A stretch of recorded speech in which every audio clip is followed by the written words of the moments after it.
thoughts on bringing in Nick Robertson now?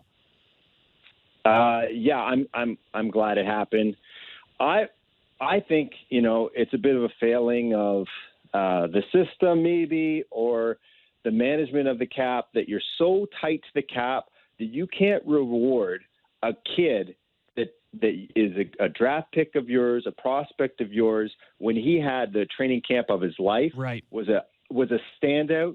Like, Merritt got shoved right, to the back of the line behind finance and managing the salary cap. And I get it. He's the one who didn't need to clear waivers.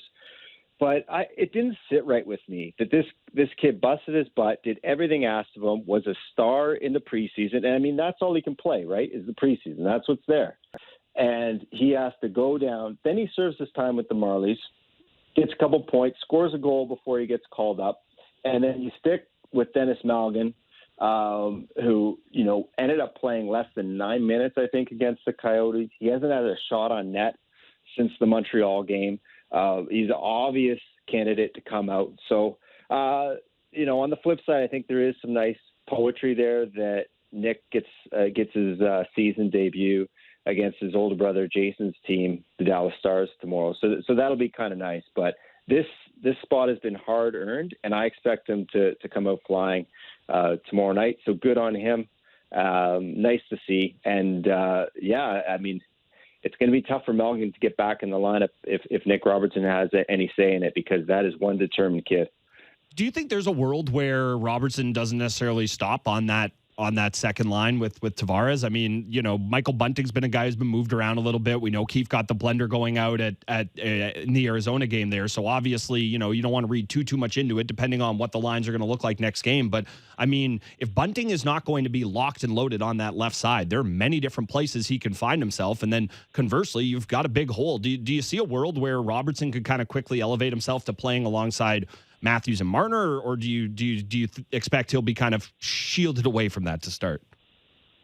I mean, anything's possible. And Michael Bunting's kind of put himself in a position here early going where I wouldn't say he's in the doghouse quite yet, but he's definitely not thrilling the coach with his play. And we've seen that, right. He's taken some penalties. He's mixed some things up, but hasn't been incredibly effective. And then he did score in the Montreal game, but he says he's happy and enjoying and feeling free, but the fact that he was sorely underpaid last year and he's going into a contract here, he's trying to keep up with two of the best players in the sport. There must be a little bit of pressure in his head going into this year. He's got to find that line where he's not taking penalties, where he's drawing penalties but not embellishing. Remember, he got slapped with an embellishment fine last year. Oh, I remember. The opposition, the officials, everyone's a little more hip to Michael Bunting's style of play this year. So he has to calm down, find his groove, and find that line.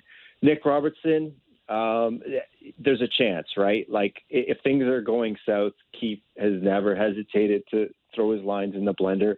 I think in a perfect world, you have a different kind of presence on that line, guy who's just all about getting the puck, getting to the net.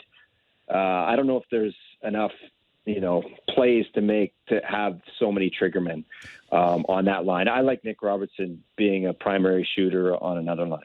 Well, that's the thing with Bunting for me, Luke, is he seems to have forgotten himself a little bit. And almost before the season, you could feel Sheldon Keefe that there was some pushback to this. It's like Bunting thought it was like, me, Austin, and Mitch, we're the first line. And everyone was like, no, it's Austin and Mitch, and you're on the line, for now. So, it does feel like they're reminding him of his place a little bit, eh? Well, they shouldn't have put him in that Tim Hortons commercial. That's what it was. It's all the big boys in Bunting. What's his head? Well, that font of personality, John Tavares, I don't know if he would have highlighted it quite as well. Yeah. Fair enough.